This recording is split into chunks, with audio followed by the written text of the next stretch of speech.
ভাই একটু আপনার কাছে জানি যে আমি জার্নালিস্ট, আমার ভাই একটু আপনার কাছে সাথে একটু কথা বলি। আপনি তো ঢাকা বিশ্ববিদ্যালয়ে পড়াশোনা করছেন, যে এই হল রাজনীতি চলছে, কিন্তু হল রাজনীতির কারণে আসলে কি ধরনের সমস্যার সম্মুখীন হতে হচ্ছে আপনাদেরকে, এবং আপনারা যে গভীরে আঘাত করতে পারে বুঝতে পেরেছেন? আমি চোরকে বোঝাতে গিয়েছি, কারণ চোর তো আসলে নামাজ পড়তে যায়নি, সে জুতো চুরি করতে গেছে। কোন জুতোটা ভালো এটা খুঁজতে সে গেছে এবং সেটা সে চুরি করে পালাবে। এইটা ছিল আমার গল্পের থিম, একটু কমেডি টাইপের। তো আজকে যারা বলছেন 1 2 3 4 ছাত্রদলের পু দিয়ে ... আমি তাদেরকে বলছি, আপনার সন্তানরা কালকে এই কথাগুলো বলবে। ছাত্র রাজনীতি নিয়ে উত্তাল ঢাকা বিশ্ববিদ্যালয়। ঢাকা বিশ্ববিদ্যালয়ের সবগুলো হল রাতে উত্তপ্ত হয়েছে এবং অশ্লীল স্লোগানও দেওয়া হয়েছে। শিক্ষার্থীদের কাছ থেকে এমন স্লোগান জাতি কখনোই আশা করেনি। কেন উত্তপ্ত হলো? ঢাকা বিশ্ববিদ্যালয়ের ছাত্রদল এবং শিবির কি ছাত্রলীগের যে পাতানো ফাঁদ, সেই ফাঁদে পা দিয়ে তারা ধরা খাচ্ছে? দর্শক, এই বিষয়গুলো নিয়ে আমরা বিশ্লেষণ করব এবং আলোচনা শুনবো। পাশাপাশি আমরা আলোচনা শুনবো ঢাকা বিশ্ববিদ্যালয় সহ সব জায়গায় ছাত্র রাজনীতিকে আসলে বন্ধ করে দেওয়া উচিত নাকি এগুলো চালু থাকা উচিত। আমরা আলোচনাগুলো শুনলে বুঝতে পারবো সবকিছু। পাশাপাশি জানতে পারবো এই ঢাকা বিশ্ববিদ্যালয়ে আওয়ামী লীগ এবং ছাত্রলীগ কি ধরনের ফাঁদ পেতেছে শিবির এবং ছাত্র দলের জন্য। ঘুমোবার আগে ঢাকা বিশ্ববিদ্যালয়ের একটার পর একটা খবর চোখে পড়ছিল। ভিসির বাড়ির সামনে ছাত্র শিক্ষার্থী জড়ো হয়েছে, বিভিন্ন দাবি আদায়। আবার মিছিল দেখলাম, সেই মিছিলে এত নোংরা অশ্রাব্য ভাষায় স্লোগান দিচ্ছে, ভাবতে অবাক লাগছে এরা আমাদের দেশের ছাত্র। আবার দেখলাম ঢাকা বিশ্ববিদ্যালয়ের হলগুলোতে একটি রাজনৈতিক দল বা একটি ছাত্র সংগঠন যে ওয়াটার ফিল্টারগুলো দিয়েছে পানি খাবার জন্য ছাত্রদেরকে, সেগুলো ভাঙচুর করা হচ্ছে। এই দৃশ্যগুলো আমাদের হৃদয়কে ব্যথিত করেছে। প্রিয় দর্শক, ছাত্রদল বিশ্ববিদ্যালয় তাদের কমিটি দিয়েছে এবং হল শাখার ছাত্রদলের সেই কমিটির নামগুলো আমরা ইতিমধ্যে গণমাধ্যমের মাধ্যমে দেখেছি। সেখানে একটি বিষয় উঠে এসছে, প্রায় 50-এর অধিক ছাত্রলীগ নেতা এবার ছাত্রদলে স্থান পেয়েছে। দুটো বিষয় এখানে হতে পারে। এক, বিগত সময় ছাত্রলীগের ভেতরে অনেক ছাত্রদল গোপনে কাজ করেছে, যেমনটি শিবিরের কিছু নেতার বিরুদ্ধে অভিযোগ এসছে। এবার অধিক হারে ছাত্রদলের বিরুদ্ধে এই অভিযোগ আসছে যে তারা ছাত্রলীগের কমিটিতে ছিল, এখন তারা ছাত্র দলের কমিটিতে স্থান পেয়েছে। এতদিন ছাত্রদল শিবিরকে গুপ্ত সংগঠন বলতো, এবার ছাত্রদল সে অভিযোগে অভিযুক্ত হয়ে গেল। সংখ্যায় শিবিরের তালিকাটা কম থাকলেও ছাত্রদলের তালিকাটা অনেক বেশি, সেটা আমরা দেখতে পেলাম। আমি এখানে ছাত্রদলকে দায়ী করব না। আমার কাছে যে বিষয়টি মনে হয়েছে, বিগত 15-16 বছর, একটা দীর্ঘ প্রায় 1.5 যুগ আওয়ামী লীগের দমন নিষ্পেষণে বহু ভিন্ন মতের ছেলেরা অন্তত ক্যাম্পাসে টিকে থাকার জন্য কৌশলে তারা ছাত্রলীগের সাথে বা ছাত্রলীগের খাতায় নাম লিখিয়েছে। হিকমত এটা ইসলামের শব্দ। আল্লাহ রাব্বুল আলামিন বা আল্লাহ রসুল বলেছেন, তোমরা হিকমতের মাধ্যমে সব কিছু মোকাবেলা করো। শিবির বলি, ছাত্রদল বলি, তারা কেউ ক্যাম্পাসে দাঁড়াবার সাহস পায়নি। তাই কোনো রকম তাদের শিক্ষা জীবন পার করার জন্য বা হলে একটা সিটের জন্য তারা সরকারি দলের সাথে নাম লিখিয়েছে। হয়তো হৃদয় থেকে ভালোবাসেনি, কিন্তু নাম লিখিয়েছে। আর যদি ছাত্রলীগের প্রকৃত, যেমন কমিটি হওয়ার পর টেলিভিশনে নিউজ দেখলাম, কয়েকটি খবরপত্রে ভিডিও নিউজে দেখলাম, ছাত্রদলের অনেক পদবঞ্চিতরা অভিযোগ করেছেন ছাত্রলীগ ছাত্রদলের ঢাকা বিশ্ববিদ্যালয়ের শাখাকে টাকা দিয়ে অনেক পদ কিনে নিয়েছে। এটা দুঃখজনক। যদি শিবির বা ছাত্রদলের কেউ ক্যাম্পাসে টিকে থাকার জন্য কেবল ছাত্রলীগের খাতায় নাম লিখিয়ে রাখেন বা মিছিল মিটিংয়ে যেয়ে থাকেন, এটাকে আমি খুব বড় অপরাধ দেখব না। কারণ এই 15-16 বছরে বাংলাদেশে সবই তো গুপ্ত হয়ে গেছে। যে দেশে এত গুম, ক্রসফায়ার, গুম, খুন হয়, সেই দেশে টিকে থাকার জন্য মানুষ এইটুকু হিকমত ব্যবহার করতেই পারে। এটা নিয়ে আমি কথা বলতে চাই না। কিন্তু ছাত্রদলের পদবঞ্চিত নেতারা যে অভিযোগটি করেছেন যে ছাত্রলীগ, প্রকৃত ছাত্রলীগের, যাদের ফ্যামিলি ছাত্রলীগ, যারা নিজেরা ছাত্রলীগ, রক্তে মাংস ছাত্রলীগ, তারা টাকা দিয়ে পদ কিনে নিয়েছে, এটা যদি হয় এটা খুবই দুঃখজনক। এটার জন্য আমি মনে করি অবশ্যই একটা শক্তিশালী তদন্ত কমিটি গঠন করা উচিত, কারণ আগামী দিনে এই ছেলেগুলো বিএনপিকে পচাবে। হাসিনাকে যারা পচিয়েছে, যদিও সেটা হাসিনা সোনার ছেলে, তারাই পচিয়েছে, এখানে ভিন্ন দল গিয়ে হাসিনাকে পচাতে হয়নি। কিন্তু এই ছেলেগুলো পরিকল্পিত যদি ছাত্রলীগে প্রবেশ করে থাকে, মনে রাখবেন আগামী দিনে তারা এমন কর্মকাণ্ড করবে যার পুরো দায়ভার ছাত্রদলের ঘাড়ে পড়বে, তারেক রহমানের ঘাড়ে পড়বে। এই জন্য বিএনপিকে অবশ্যই খুব সচেতনভাবে এটাকে ঠিক করতে হবে। আর যারা টাকার বিনিময়ে পদ বিক্রি করে থাকে, এই অভিযোগ সত্য হয়, তাদেরকে দ্রুত দল থেকে বহিষ্কার করুন। তাদেরকে না, যারা কিনেছে তাদেরকে তো করবেন, যারা এই পদ বিক্রি করেছে আগামী দিনে তারা রাষ্ট্র বিক্রি করবে, কারণ তারাই একদিন বিসিএস ক্যাডার হবে, তারা একদিন মন্ত্রী এমপি হবে, তখন তারাও এভাবে দল, দেশ, জনগণকে বিক্রি করে দেবে। 2 নম্বর বিষয়, ছাত্রদলের এই কমিটিকে ঘিরে বিশ্ববিদ্যালয়ের ছাত্রদের মধ্যে বা শিক্ষার্থীদের মধ্যে আন্দোলন শুরু হয়ে গেছে। তারা হলের ভেতরে ছাত্রদলের কোনো কমিটি চায় না। ফাইন, আপনারা রাজনীতি চান না, কেউ রাজনীতি করবে, এটা নিয়ে আমার মতামত নেই। প্রশ্ন হলো, গভীর রাতে যারা মিছিল করছেন 1, 2, 3, 4 ছাত্রদলের ...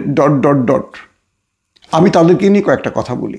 প্রথম কথা হলো, আপনারা কি আপনাদের বৈধ পিতামাতার ঘরে জন্ম নিয়েছেন, বা আপনাদের জন্মটা কি বৈধ? আপনাদের পিতামাতা আপনাদেরকে বিশ্ববিদ্যালয়ে পাঠিয়েছে বিদ্যা অর্জন করতে, সুশিক্ষা অর্জনের জন্য। হয় আপনার পিতামাতা আপনাদেরকে সুশিক্ষা দেয়নি, অথবা আপনাদের সুশিক্ষা দিলেও আপনারা ভুল পথে চলে গেছেন।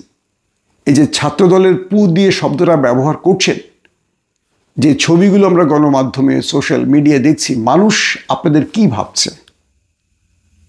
একটা দলকে, মানে ছাত্রদলকে কটূক্তি করতে গিয়ে আপনাকে এই নোংরা অশ্রাব্য ভাষা প্রয়োগ করতে হবে? এটা কোনো সভ্য ছাত্রের কাজ? একবার আয়নায় নিজেকে দেখেন তো, এই স্লোগানগুলো শোনেন। এই স্লোগানগুলো আমার বাচ্চা যদি সোশ্যাল মিডিয়া, আমার বাচ্চা যদি শুনে বসে, তখন আপনাদের নিয়ে কি ভাববে? আপনার ছোট ভাই বোন আছে, আমাদের সন্তান আছে, হয়তো আপনাদের ভাই বোন আছে যারা স্কুলে পড়ে, তারা এই স্লোগানগুলো শুনে কালকে যদি নিজেরাই স্লোগানগুলো দেয়। আমার ছোট্ট একটা কথা মনে পড়ে, আমি ঢাকায় তখন থিয়েটার করতাম বিশ্ববিদ্যালয়ে পড়ার সময়। তো থিয়েটারের, যেহেতু আমি নাটক ডিরেকশন করতাম, নাটক লিখতাম, তো একটি সংলাপ ছিল, একজন জুতা চোর, তিনি মসজিদে নামাজ পড়তে জানাতে নিয়ে যান মূলত জুতা চুরি করতে। তো সব মুসল্লির সাথে সেই চোর রুকুতে সিজদায় যান। সিজদায় গিয়ে চোখটা পেছনের দিকে দিয়ে তিনি বলেন, সুবহানা রব্বিয়াল আলা, কোন জুতাটা ভালা। এটা আমার নাটকের একটা সংলাপ ছিল, সুবহানা রব্বিয়াল আলা, কোন জুতাটা ভালা, যেহেতু সে জুতা চোর। এই সংলাপটি আমার নাটকে ব্যবহার করেছিলাম। এরপর সেই হল থেকে যে দর্শকরা নাটক দেখেছেন, তাদের একজন আমাকে পরবর্তী ফোন করে বললেন যে, ভাই আপনার নাটক দেখাতে আমার বাচ্চাকে নিয়ে গিয়েছিলাম ভালো কিছু শেখাবো এই আশা করে, কিন্তু আমার বাচ্চা নামাজের মধ্যে সুবহানা রব্বিয়াল আলা, কোন জুতাটা ভালা, এটা আমাকে খুব ব্যথিত করেছে। বিশ্বাস করেন, সেদিন আমি তওবা করে ফিরে এসেছি। একটা ছোট্ট কমেডি করতে গিয়ে একটা ছোট্ট শব্দ আমাদের কত গভীরে আঘাত করতে পারে বুঝতে পেরেছেন? আমি চোরকে বোঝাতে গিয়েছি, কারণ চোর তো আসলে নামাজ পড়তে যায়নি, সে জুতা চুরি করতে গেছে। কোন জুতাটা ভালা, মানে ভালো, এটা খুঁজতে সে গেছে এবং সেটা সে চুরি করে পালাবে। এইটা ছিল আমার গল্পের থিম, একটু কমেডি টাইপের।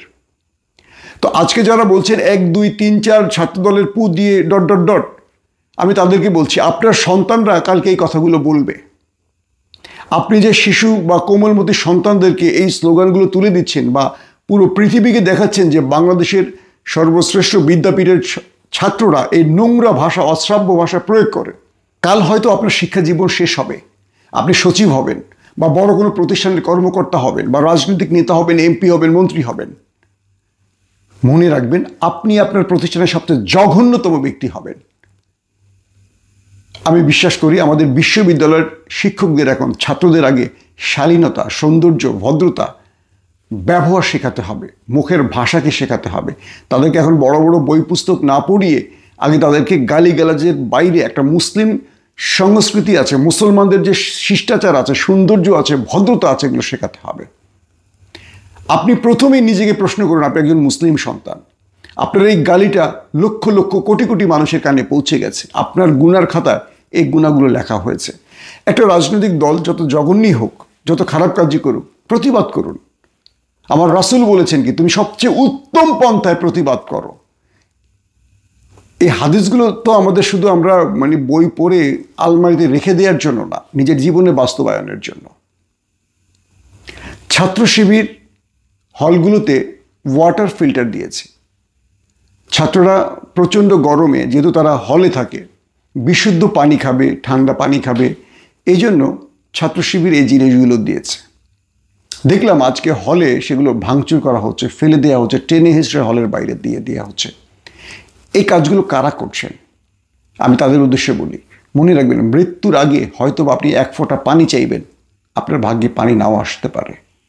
আল্লাহ রাব্বুল আলামিন প্রতিটা কৃতকর্মের জন্য তার বান্দাকে শাস্তি দেবেন। আল্লাহ সবসময় সব কাজে মানুষকে ক্ষমা করবে না।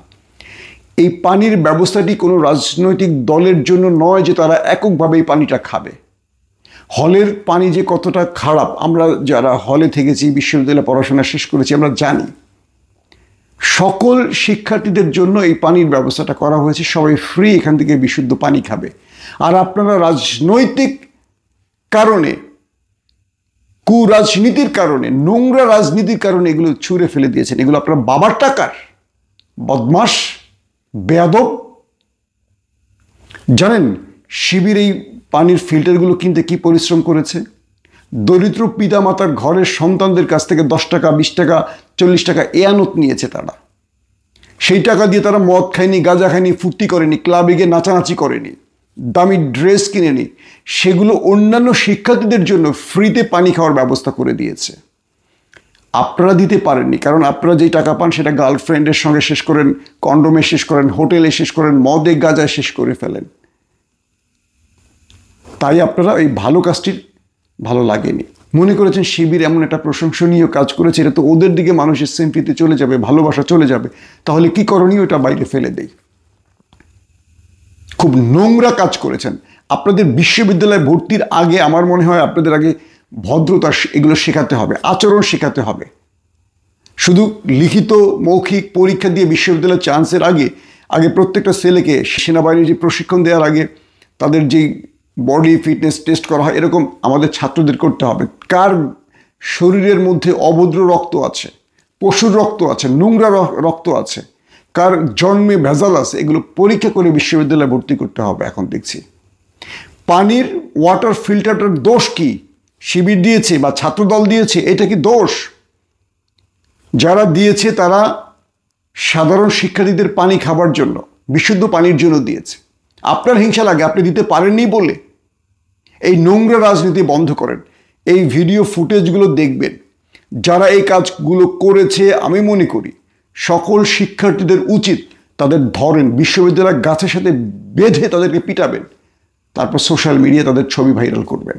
অথবা তাদেরকে ধরবেন, ধরে তার পরিবারের জমি বিক্রি করে হলেও সে ওয়াটার ফিল্টার কিনিয়ে বিশ্ববিদ্যালয়ে লাগাবেন। ওইটা যেহেতু তুই ফেলে দিয়েছিস, এবার তুই দিবি, এইটা তোর সামর্থ্য আছে, তুই দে। আমি ছাত্রদলের ভাইদের বলবো, যারা এই অশ্রাব্য গালি দিচ্ছে আপনাদের বিরুদ্ধে, তাদেরকে ক্ষমা করে দিয়েন, সর্বোচ্চ ধৈর্য সহনশীলতার পরিচয় দিয়েন। মনে রাখবেন, যারাই নোংরা গালি দিয়েছে আমার প্রিয় কলেজের ভাইদের, ছাত্রদলের ভাইদের, যারাই অশ্রাব্য গালি দিয়েছে আমার ভাইদের, মনে রাখবেন আগামী দিন এটার মাসুল আল্লাহ তাদের কাছ থেকে নেবেন। আর যারা পানির ফিল্টার নষ্ট করেছে, মনে রাখবেন আগামী দিন হয়তোবা এক ফোঁটা পানির জন্য আপনিও চিৎকার করতে পারেন। রাজনীতি সব কিছু না। 3টা জিনিস মনে রাখবেন, আপনি মুসলমান, আপনার মৃত্যু আছে, আপনার পরকাল আছে, অতটুকু করবেন না। তারা রাস্তায় নেমে এসেছে, নারী শিক্ষার্থীরা হলের তালা ভেঙে রাস্তায় নেমে এসেছে এবং প্রতিবাদ করেছে। এবং তাদের একটা দাবি ছিল যে হল ভিত্তিক কোনো ছাত্র রাজনীতি মেনে নেওয়া হবে না। আপনারা জানেন যে সম্প্রতি ঢাকা বিশ্ববিদ্যালয় ছাত্রদল তারা বিভিন্ন হল ভিত্তিক কমিটি দিয়েছিল এবং সেই কমিটির প্রতিবাদে এই সাধারণ ছাত্ররা তারা রাস্তায় নেমে এসেছে এবং তাদের দাবি হচ্ছে যে হল ভিত্তিক কোনো রাজনীতি এই ঢাকা বিশ্ববিদ্যালয়ে চলতে পারবে না এবং আমি মনে করি তাদের দাবি অত্যন্ত যৌক্তিক। এই যেই 1 বছর আগে 5ই আগস্ট প্রবল গণঅভ্যুত্থানে শেখ হাসিনা পালিয়ে গেল এবং শেখ হাসিনা পালিয়ে যাওয়ার পরে যেই সব পরিবর্তনের স্বপ্ন আমরা দেখতেছিলাম সেই সব পরিবর্তন কিছুই পূরণ হয়নি। আপনি ডক্টর ইউনূসকে দোষ দিতে পারেন, কিন্তু ডক্টর ইউনূসের তো একার দোষ না, তিনি চেষ্টা করেছেন কিন্তু পারেন নাই। কিন্তু এই বর্তমান বিএনপি তারা যেভাবে কথা বলতেছে তা কিন্তু হুবাহুব আওয়ামী লীগের সঙ্গে মিলে যায়। এই ছাত্র রাজনীতি, এই হল ভিত্তিক রাজনীতি এগুলো করতো কে? ছাত্রলীগ করতো গত 15 বছরে। এবং ঢাকা বিশ্ববিদ্যালয় ছাত্রলীগের কাজটা কি ছিল? কাজ ছিল প্রত্যেকটা হলে হলে কমিটি দেওয়া, সেই হলে সাধারণ ছাত্রদেরকে নির্যাতন করা, তাদেরকে নিষ্পেষিত করা, তাদের কাছ থেকে চাঁদা আদায় করা, টাকা আদায় করা, তাদেরকে জোর করে ছাত্রলীগের মিছিলে নেওয়া, আওয়ামী লীগের মিছিলে নেওয়া, এভাবে ক্যাম্পাসে একটা ত্রাসের রাজত্ব কায়েম করেছিল। এবং যার মূল ছিল এই হল কমিটি, এরা এই সিট বাণিজ্য করত। সাধারণ ছাত্ররা সিট পেত না, যারা সিট পেত তাদের বাধ্য হয়ে ওই আওয়ামী লীগের মিছিলে যাওয়া লাগতই। এবং বিশ্ববিদ্যালয়ের যত উন্নয়ন প্রকল্প সবগুলো থেকে চাঁদাবাজি, টেন্ডারবাজি, এই সব ভাগগুলো তারা অনবরত নিত। ছাত্রলীগের সভাপতি, সেক্রেটারি, মানে ছাত্রলীগের সেক্রেটারি ছিল না একটা ঢাকা বিশ্ববিদ্যালয়ের, পাপালে গেছে যেই মানে রানিং যে ছিল আর কি, সৈকত নাকি নাম, মানে তার বিভিন্ন কাহিনী দেখলাম। মানে সেই বিশ্ববিদ্যালয়ের তার হলে রাজার মতো থাকতো, ছাত্রলীগের অন্যান্য জুনিয়র পোলাম এসে তার হাত পা চিপত, কেউ তার জন্য চা নিয়ে আসতো, কেউ বিস্কুট নিয়ে আসতো। এমনকি ঢাকা বিশ্ববিদ্যালয়ের যে সাবেক ছাত্রলীগ নেতারা, তারা কোনো টেন্ডার দিলে কাজে সেখানেও তাকে 10%, 20%, 30% ভাগ দিতে হতো এবং চরম বেয়াদবি করতো। সে ভারতে পালাইতে গিয়ে মনে কট খাইছে, এখন জেলে আছে। তো আমি এই ছাত্রলীগের গত 14-15 বছর বয়সে আমি চাঁদাবাজি, টেন্ডারবাজি, ধর্ষণ, খুন, রাহাজানি এগুলো ছাড়া আমি আর কোনো ভালো কাজ দেখি না। বলতে পারেন যে ছাত্রদল, এটা তো ছাত্রলীগ না, বা ছাত্রদল কি করবে? আপনি আমাকে বলেন তো। ছাত্রদলের যে হল কমিটি দিছে তারা, এই হল কমিটির কাজ কি? ওই কাজ তো সেই, এর বাইরে তো কোনো কাজ নাই। সমস্ত বিশ্বের কোথাও কোনো রাজনৈতিক দলের এমন ছাত্র উইং থাকে না। বাংলাদেশের এই যে ছাত্র শিবির, ছাত্রদল, ছাত্রলীগ থাকে না।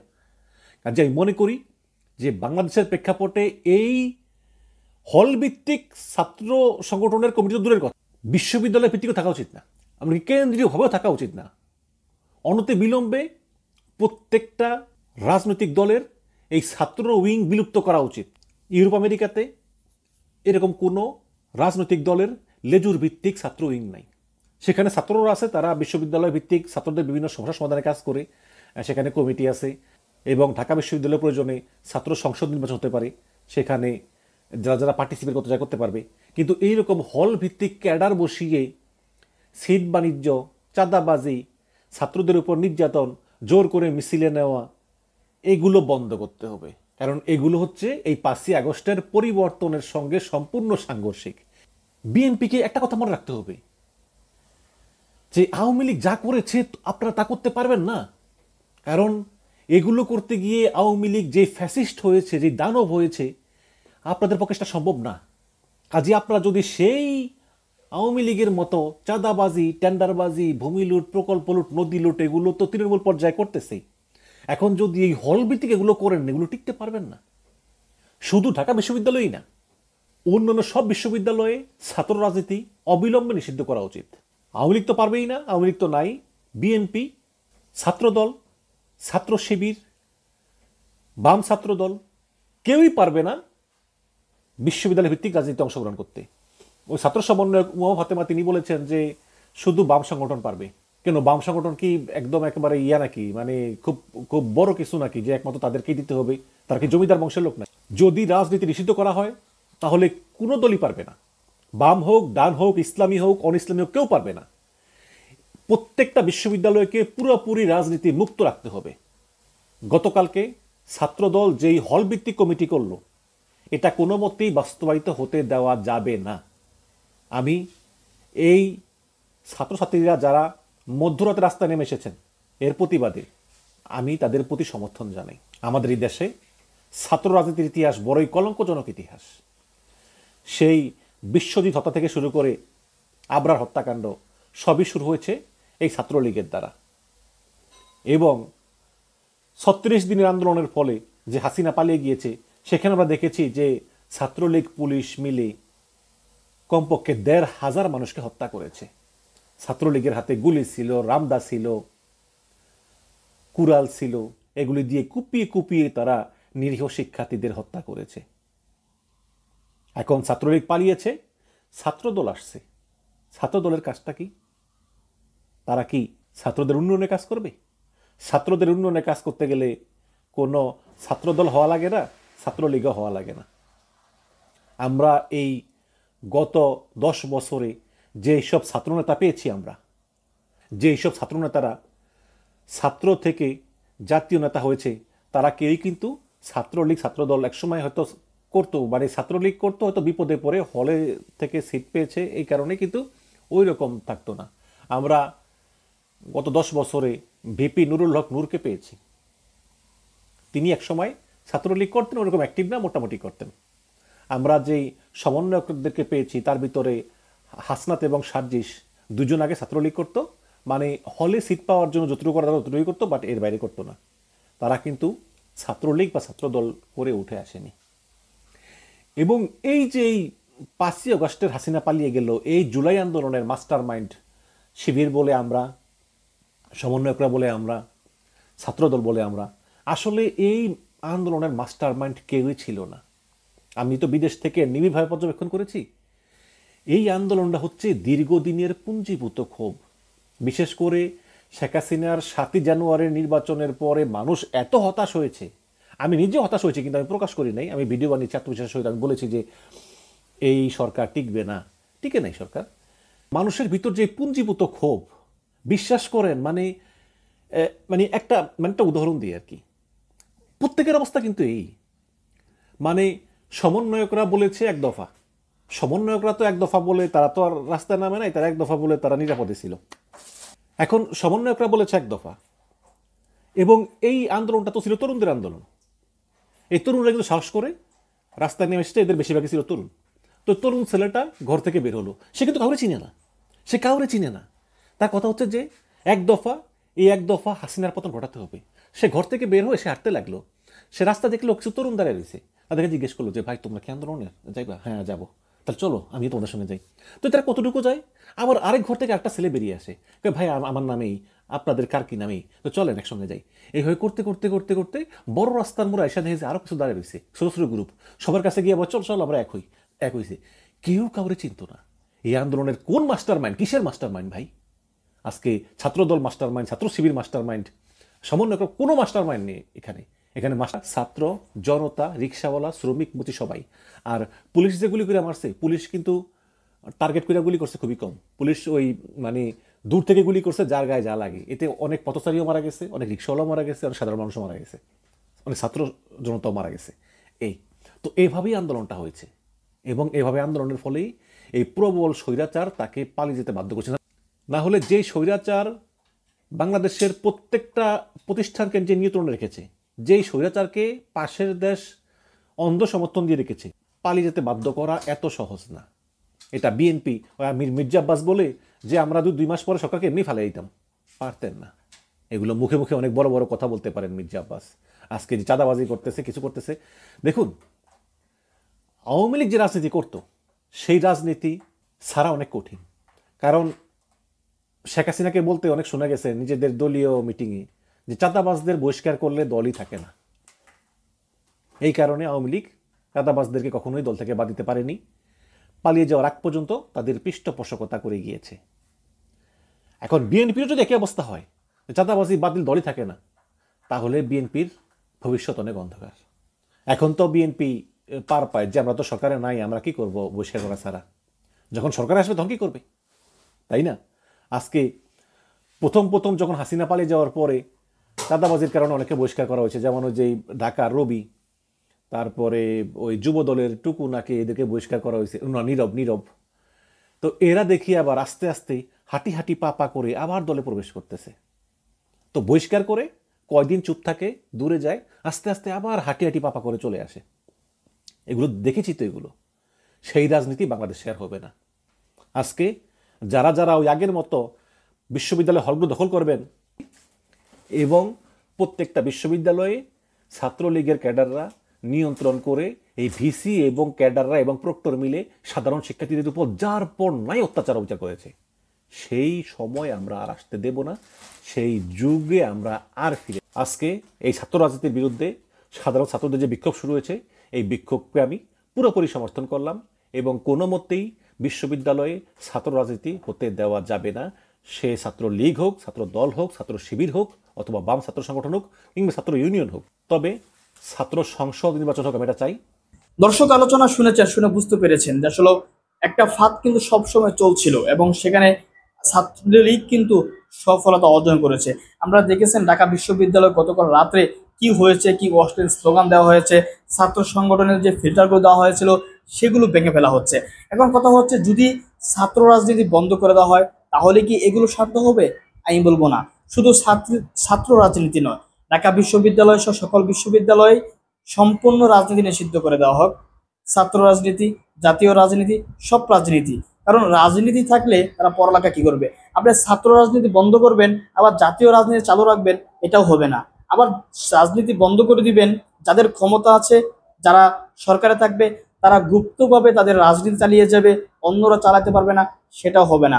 এমন ব্যবস্থা করতে হবে যদি সেখানে ছাত্র রাজনীতি চলে সবাই সমান অধিকার পাবে, আর যদি ছাত্র রাজনীতি না চলে তাহলে কেউ সেখানে কোনো রাজনীতি করতে পারবে না, ক্ষমতায় যারা থাকুক আর ক্ষমতার বাহিরে যারা থাকুক, এটা নিশ্চিত করতে হবে। কিন্তু এটা কি আসলে নিশ্চিত হওয়া সম্ভব?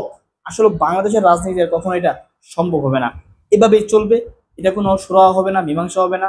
কয়দিন পর ঝামেলা থাকবে, কয়দিন পর ঝামেলা হবে, ঝামেলা মুক্ত হবে, আবার সংঘর্ষ হবে, আবার মায়ের হবে, কাটাকাটি হবে। এভাবেই মূলত বাংলাদেশের বিশ্ববিদ্যালয়গুলো চলে আসছে এই সংস্কৃতিতেই। মনে হচ্ছে যত দিন যাবে এই সংস্কৃতিতেই চলবে। এই সংস্কৃতি কোনোদিন শেষ হবে কিনা সেটা আসলে বোঝা যাচ্ছে না।